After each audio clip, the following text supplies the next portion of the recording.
అంటే ఒక శిల్పి అంటాడు ఏమంటాడంటే, ఇంత అద్భుతమైన శిల్పం ఎలా చెక్కావంటే, నేనేం చెక్కలేదు, అవసరం లేని వస్తువు పదార్థాన్ని తీసేస్తే అందులో ఆల్రెడీ ఉంది ఆ శిల్పము, అందులో ఉంది, నేను చేసింది ఏంది, అవసరం లేనిది తీసేసాను అని. కాకపోతే చిన్నప్పటి నుంచి అమ్మా నాన్నలు, తర్వాత అన్నయ్య, కుటుంబ సభ్యుల ప్రభావం చేత గొప్ప గురువులు నేను చదువుకున్న పాఠశాల నుంచి దాదాపు 150 మంది ఐఏఎస్ ఐపీఎస్లు ఈ దేశానికి ఉన్న ఒక సర్కారు బడి నాది, సర్వేలు గురుకుల విద్యాలయము. వాళ్ళ ఆశీర్వచనాలు అనుకోండి. మనం కూడా ఏదో ఒక మంచి ప్రయత్నం చేయాలని, సాహిత్యం పట్ల నాకు బాగా మక్కువ. నేను ప్రగతి మహావిద్యాలయ ఇక్కడే కోటి హైదరాబాద్లో ఒక కాలేజీలో పీజీ చదివేప్పుడు నాకు అంటే చిన్నప్పటి నుంచి నాన్నగారు కానీ ఇంట్లో అన్నయ్య అందరూ నాకు ఒక ఇంపాక్ట్, సాహిత్యం అంటే మంచి టేస్ట్ చూపించారు నాకు. దాని పట్ల మక్కువతో నాకు ఇంగ్లీషే రాదు ఫస్ట్.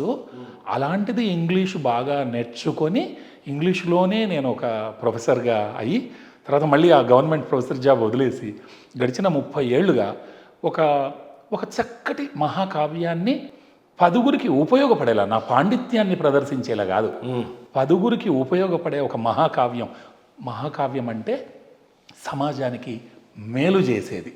మనం పురోహితుడు అంటాం కదా, పురము అంటే సిటీ, పురానికి హితము చేసేవాడు పురోహితుడు. మహాకావ్యాలు అలాంటి పని చేస్తాయి. మీరు అన్నట్టు నేను ఎంఏ ఇంగ్లీష్ చదివేప్పుడు నేను బాగా పుస్తక పఠనం లైబ్రరీలో కూర్చొని చదువుకునేవాడిని. అప్పుడు విశ్వశాంతి అంటే అందరు ఇష్టపడతారు కదా, నలుగురు అందరూ బాగుండాలి, అందులో నేను ఉండాలి అంటాం కదా, అలా మనం ఎందుకు రాయకూడదు? ఎందుకంటే every age has its heroes. ప్రతి కాలానికి ఒక నాయకుడు ఉంటాడు, అవునా? సో ఆ నాయకుడిని మనలోంచి మనం ఆవిష్కరించుకోగలగాల. కాబట్టి ఒక మంచి ప్రయత్నం చేద్దాము అని సాహిత్యం పట్ల మక్కువతో రాస్తూ వెళ్ళాను. ఏదో రాయాలి, ఏం రాయాలి తెలియదు, ఎక్కడ ప్రారంభం చేయాలి తెలియదు. నోట్స్ రాసుకుంటున్నాను. విశ్వశాంతి పైన చాలా పుస్తకాలు, అది నవల అయ్యుండొచ్చు, డ్రామా అయ్యుండొచ్చు, ఇంకేదో పోయం అయ్యుండొచ్చు. కానీ నేను తీసుకున్న ప్రక్రియ ప్లాన్ చేసుకున్నా. ఎవరు చేయనట్టుగా ప్రశంసనీయంగా, ఉపయుక్తంగా ఒకటి చేద్దాం అనుకొని, ఓడ్ అంటే పోయం ఆఫ్ అడ్రస్. ఇప్పుడు షేక్స్పియరో లేకపోతే షెల్లీ కావచ్చు, కీట్స్ అని గొప్ప గొప్ప మహాకవులు ఈ సంబోధనాత్మక భావగీతాలు, ఓ రాత్రి ఇటురా, ఓ మహాత్మా ఇటురా అన్నట్టు, ఓ మహేంద్ర ఇటు రండి అన్నట్టు దీన్ని ఏం చేశానంటే, దైవానికి, దైవ సమానులైన మానవాళికి, ఎందుకంటే మనం అంటాం service to humanity is service to God. అవునా? సో మనిషికి సేవ చేస్తే దేవుడికి చేసినట్టు, అవునా? అది మన పనిలో చూపిస్తే వర్క్ ఈజ్ వర్షిప్. మళ్ళా పనియే దైవం, అవునా? కాబట్టి మనసు, ఆత్మను మనం పనిలో పెట్టాలి అని చాలా ఇష్టంగా, చాలా ఇష్టంగా, మామూలు ఇష్టం కాదు, అట్లాంటి గురువులు, అలాంటి కుటుంబం, అలాంటి సమాజం, అలాంటి మిత్రులు, శ్రేయోభిలాషులు దొరకటం అంటే ఒక రకంగా మీరు ఈ ఇంటర్వ్యూ ప్రారంభించిన విధానం చూస్తే నేను నిజంగా కూడా అనర్హుణ్ణి అంత పెద్ద పెద్ద మాటలకి. కానీ అబ్బా, ఇంత సంస్కారం ఉండే భారతదేశంలో జన్మించడం చాలు ఈ జన్మకు అన్న లెవెల్లో మీరు ఇంట్రడ్యూస్ చేశారు. ఈ జన్మకి భారతీయుడు అయితే చాలు. కానీ మనం అక్కడ విశ్వ పౌరుడు ఎలా ఉండాలి అన్న సంకల్పంతో అన్ ఇన్వాల్యుబుల్ ఇన్వొకేషన్, ఓ అమూల్యమైన ప్రార్థన అని పోయట్రీలో రాశా. ఎందుకంటే పద్యం అంటే నాకు ఇష్టం. అలా 92 నుంచి ఆల్మోస్ట్ 91, 92 నుంచి 30 ఇయర్స్ చూడండి. ఆ మధ్యలో నేను జర్నలిజం ఫ్యాకల్టీగా, తర్వాత యూనివర్సిటీ ప్రొఫెసర్గా వెళ్ళి అక్కడ కూడా నాకు మంచి అవకాశం దొరికింది. గ్రామీణ విద్యార్థులకు ముఖ్యంగా సర్వ్ చేయటం. ఆ తర్వాత ఇంకా నాకు చాలు, మహబూబ్ నగర్ పాలమూరు యూనివర్సిటీలో ఆచార్యుడి ఉద్యోగం అనుకొని నెక్స్ట్ లెవెల్కు ఆలోచించాక కోవిడ్ తర్వాత మా ఫ్యామిలీ, జాయింట్ ఫ్యామిలీలో అందరికీ కోవిడ్తో మేము చాలా సఫర్ అయ్యాం. మామూలుగా సఫర్ కాలే. ఒకనొక దశలో వైద్యులు ఒక 4కి థ్రెట్ ఉంది లైఫ్ అని చెప్పారు. నా వైఫ్కి 65 ఆక్సిజన్ పర్సెంటేజ్. డాక్టర్లు ఏమన్నారు? మర్చిపోండి అన్నారు. ఆల్మోస్ట్ కాదు, మర్చిపోండి అన్నారు. అట్లాంటిది అన్నయ్య, ఫ్యామిలీ మెంబర్స్ అందరూ, దేవుడు, మా మిత్రులు, శ్రేయోభిలాషులు, ఏదో ఉంది. మళ్ళీ పునర్జన్మ అనుకోండి మహేందర్ గారు.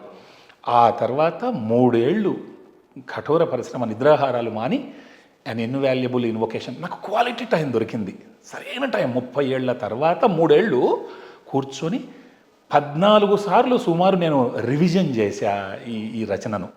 తర్వాత మీరు ఇందాక రామాయణం అన్నట్టు, రామాయణంలో కాండాలు ఎట్లయితే విభజన ఉంటుందో, నా పద్యంలో ఉండే చాప్టర్స్ను కూడా 10 కాంటోసుగా విభజన చేయడం జరిగింది. విశ్వశాంతిని 10 భాగాలు చేసి అందులో 237 ఇండిపెండెంట్ పోయమ్స్గా మలిచి 316 పేజీలలో తెలుగు మీడియం అయినా సరే 7th క్లాస్ పిల్లవాడికి అర్థమయ్యే రీతిలో నేను ఈ పద్యాలను మలిచిన.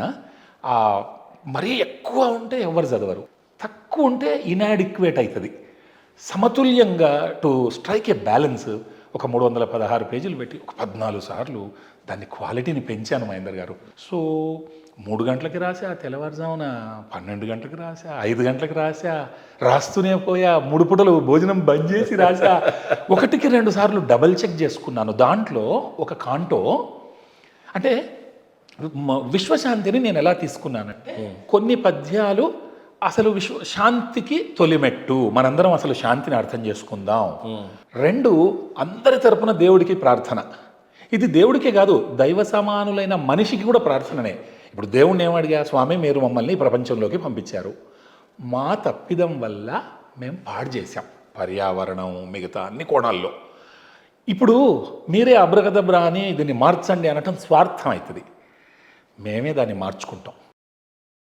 ఈ ప్రయోగంలో, ఈ ప్రయాణంలో మమ్మల్ని ఆశీర్వదించండి, కష్టాలు రాకుండా చూడండి, మేమే సరిదిద్దుకుంటాం, రిపేర్ చేసుకుంటాం, మీ గ్రేస్ ఉంటే చాలు, అడ్డంకులు రాకుంటే చాలని దేవుణ్ణి ప్రార్థించా. మరి దేవుడు కాకుండా దైవ సమానులైన మనుషులు ఉన్నారు కదా, వాళ్ళనేమన్నా, అయ్యా నా ఏంజల్ ఆన్ ది ఎర్త్ నువ్వు, భూమి మీద ఉండే నా దైవం నువ్వు తలుచుకుంటే విశ్వశాంతి సాధ్యం. గాలిలో దీపం పెట్టి దేవుడా నీవే దిక్కు అంటే ఆగదది. కాబట్టి మీరు అడుగులేయండి, మీతో పాటు మేము కూడా ప్రయాణం చేస్తాం, మేము ఊరికే దారి చూపిస్తున్నాం, ఇట్లా చేస్తే బాగుంటుందేమో. అలా దైవానికి దైవ సమానులైన మానవాళికి మానవ సేవే మాధవ సేవ అని చెబుతూ, అంతఃసూత్రం అది చెబుతూ, work by a human being for human beings, మనిషి కోసం మనిషి చేత మనం చేద్దాము, ప్రపంచాన్ని ఒక భూతల స్వర్గం, శాంతి సౌధంగా మారుద్దాం. ఎలా మార్చాలి అనేవి మీరు ఒక సమస్య అంటే నిరుద్యోగం గురించి మాట్లాడా, ఈ పర్యావరణ అసమతుల్యత గురించి మాట్లాడా,